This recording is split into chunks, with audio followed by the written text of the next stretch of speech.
वर्ष 1979 में एक मशहूर फिल्म बनी थी जिसका नाम था नटवरलाल। इस मशहूर फिल्म की कहानी तो लगभग सबको पता ही होगा। अब आपको रियल जिंदगी के नटवरलाल से मिलवाते हैं, जो फिल्मी नटवरलाल से 4 कदम आगे है। यूं कहें कि आधे फारबिसगंज को बेच देने का बड़ा आरोपी है। ये हम नहीं कह रहे हैं।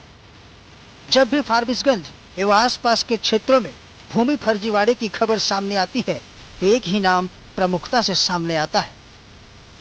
उसमें नाम आया गोपाल अग्रवाल, बहुत बड़ा भू माफिया फारबिसगंज का है।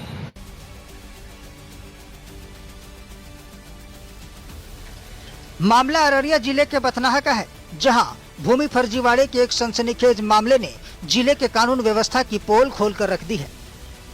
जिस व्यक्ति की मौत वर्षों पहले हो चुकी है, उनकी मौत के 35 साल बाद वो व्यक्ति फिर से जीवित कैसे हो जाता है। जमीन फर्जीवाड़े के इस मामले को अंजाम देने के लिए एक भूमाफिया ने 1955 के 60 वर्षों बाद दूसरी बार जमींदार के मृत होने के बावजूद उसे जिंदा दिखाकर जमीन की रजिस्ट्री खुद के नाम कर ली। अब फर्जीवाड़े की हद तो देखिए।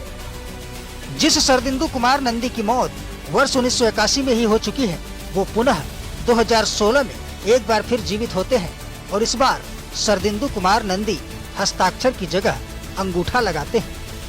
है ना कमाल का हमारा सिस्टम। एक जमीन है हिलाल शाह का, इसमें ये फर्जी केवाला करके। कौन करा है फर्जी केवाला? दिनेश झा। दिनेश झा। हाँ। ये कौन है? दिनेश झा ये फॉर्चून में रहते हैं। ये लगभग यही काम करते हैं, भू माफिया का काम। उसको कौन जमीन रजिस्ट्री कर दिया? जमीन है किन का? जमीन है, ये ओरिजिनल मालिक है इसका नंदी, सरबिंदु कुमार नंदी। सरबिंदु कुमार नंदी यहाँ पे स्टेशन मास्टर थे, बथनाहा स्टेशन मास्टर। वो 1951 में उनको रजिस्ट्री किए, 1953 में, और ये चले गए फिर पोस्टिंग होके कटिहार से फिर अपने घर चले गए। और मालूम चला कि 1981 में वो डेथ कर गए। हाँ, 1981 में मर गए। हाँ, मर गए। फिर कैसे जमीन रजिस्ट्री किए? ये तो सर मैं सवाल उठा रहा हूँ कि ये आखिर रजिस्ट्री कैसे कर गया? मरा हुआ व्यक्ति कैसे जिंदा हो? वही तो इसमें ये सर कटिंग भी आया सर। मरा हुआ व्यक्ति कब रजिस्ट्री कर रहा है? मृत व्यक्ति भी यहाँ पे फर्जी के हिसाब से केवाला भी कर रहा है, रजिस्ट्री भी कर रहा है। उसकी मौत कब हुई थी? उसकी मौत हुई थी 1981 में। 81 में। और रजिस्ट्री कब हुआ? रजिस्ट्री हुआ 2015 में।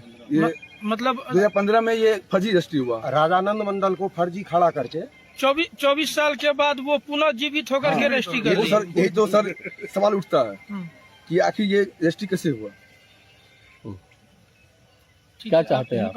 सर है कि ये एक इसमें केस चल रहा है, और मैं चाहता हूँ कि इस पे अभी काम रोका जाए और टीएस के मार्फत जब जो भी फैसला होगा, ये सच किसके साथ में है ये आप देख ही लीजिए। मेरे पास वैलिड डॉक्यूमेंट है। ये फर्जी केवाला सोचे कि दबंग के हिसाब से मैं काम करवा लूंगा। क्या नाम नहीं कर रहा। मेरा नाम राहुल कुमार मिश्रा।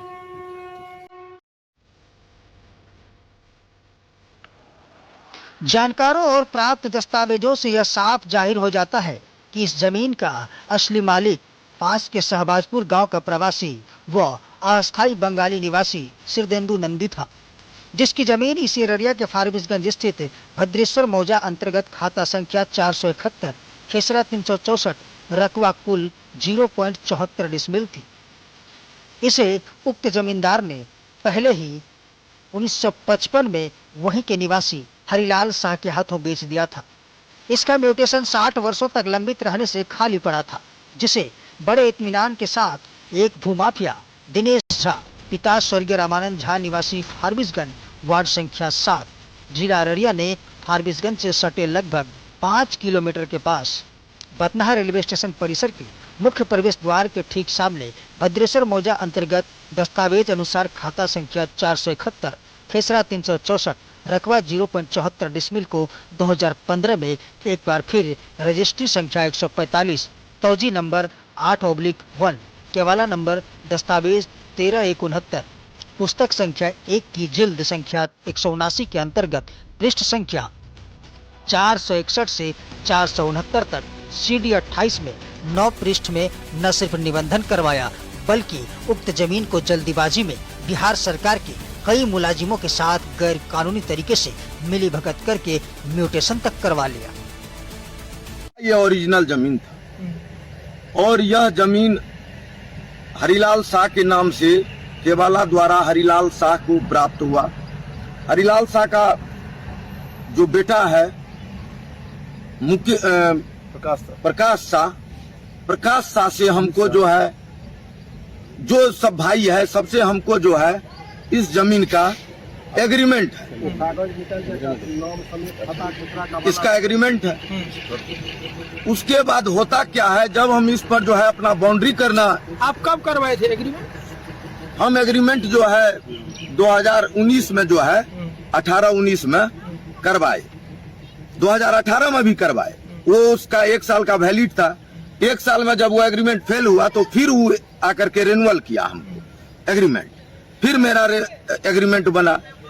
उसके बाद होता क्या है, हम अपना जो है खाली जमीन है, अब उसका जो है केवाला जो है कहीं खो गया था, उसका दाखिल खारिज नहीं हुआ था हरिलाल शाह का।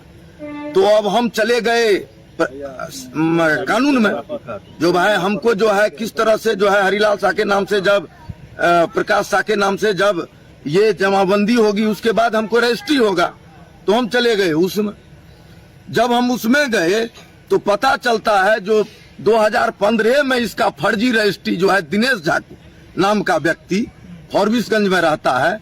दिनेश झा पिता जो है रामानंद झा, वार्ड नंबर 7 फॉरबिसगंज में रहता है। वो 2015 में ही सरबिंदुर कुमार नंदी करके राजानंद मंडल को बना करके खड़ा करके फर्जी केवाला करवा लिया। मतलब आप ये कहना चाहते हैं कि जमीन किसी और का और फर्जी केवाला करवा लिया, जो दिनेश झा है वो? जी किसी और को खड़ा करके जो है करा लिया। अब मामला उठता, हम लोगों को पता चलने में जो है लग गया जो है 2 साल 2 साल के बाद हमको पता चला जो अरे ये तो फर्जी। जब इसमें से जो है खारिज होने लगा जमीन, और यहाँ पर जो है जो व्यक्ति लिया उसमें नाम आया गोपाल अग्रवाल, बहुत बड़ा भू माफिया फॉरबिसगंज का है। गोपाल अग्रवाल का नाम आया और उसका खास मैनेजर बाहुबली अफरोज आलम, उसका खास मैनेजर के नाम से गोपाल अग्रवाल जो है सारा जमीन जो है रजिस्ट्री करवाया दिनेश झा से अफरोज आलम। और अफरोज आलम के द्वारा जो है यह जमीन बिक्रीनामा शुरू किया गया। उसके बाद हम लोग जो है जब बिक्री करने लगा तो हम चले गए अपर समाहर्ता के यहाँ इस पर रोक लगाने के लिए। अपर समाहर्ता के यहाँ से हमको जजमेंट मिला 2022 में। जजमेंट का सर कॉपी मेरे पास है। जजमेंट हमको मिला है 6/2022 को। जो व्यक्ति फर्जी केवाला किया है इसका जो है राजस्व रसीद तब तक नहीं कटेगा जब तक कि टीएस जो इसमें चल रहा है सब जज के यहाँ इसका निर्णय नहीं आ जाता है। उसके बाद सर मामला क्या होता है, उसके बाद भी जो है इसका जो है माने खारिज होते चले गया। बीच में बहुत सारी विडंबनाएं हमारे ऊपर आई, बहुत सारा ये लोग दबंग टाइप के आदमी है, बहुत धमकी, बहुत चमकी, बहुत तरह का थाना मैनेज फलना मैनेज पूरा क्रिमिनल सबको जो है एकत्रित करके। राजानंद मंडल के विषय में भी थोड़ा सा बताएं। और ये जो केवाला जो है जो जिससे केवाला करवाया है राजानंद मंडल, वो शहबाजपुर का निवासी है। और वह राजानंद जो केवाला किया है उसके बाद वह जब हम 420 का मुकदमा भी दिनेश झा के ऊपर में सत्यापन करके किया है। जो 420 का जो है मुकदमा जो दिनेश झा के ऊपर हुआ है उसका भी मेरे पास राजानंद मंडल का स्टेटमेंट भी है, जो 1757 मुकदमा संख्या 1757 C 2018 और ये जो है गवाही पर है, इसका एविडेंस चल रहा है जिसमें धारा समझे। अभी आपका ये कहना है कि जो भू माफिया है जिस पर आप आरोप लगा रहे हैं उसके सामने में जो एडीएम है उसका भी आदेश खत्म है एकदम। कुछ मैंने जो है एडीएम साहब का तो आदेश का पालन ही नहीं किया है। तो आप लोग क्या चाहते हैं अभी? यही चाहते हैं जो इस पर जो है जो कानूनी व्यवस्था केवाला को निरस्त किया जाए, जितना जमाबंदी है सबको निरस्त करते हुए इस पर जो है जो आकर के जोर जबरदस्ती अपना लाठी बाहुबल दिखा करके जो पदाधिकारी मिलकर रिश्वत लेके ऐसा काम किया उन पर भी कार्रवाई होनी चाहिए। इस पर जो है कार्रवाई होनी चाहिए। अब इस मामले में सबसे खास और अहम जांच का विषय यह भी है कि असली सरदिंदु कुमार नंदी एक पढ़ा लिखा व्यक्ति था। उसका हस्ताक्षर मूल दस्तावेज में प्रमाणित मिल सकता है, जबकि नकली सरदिंदु कुमार नंदी यानी रजानंद मंडल एक अनपढ़ व्यक्ति था। इसके अंगूठों का निशान है।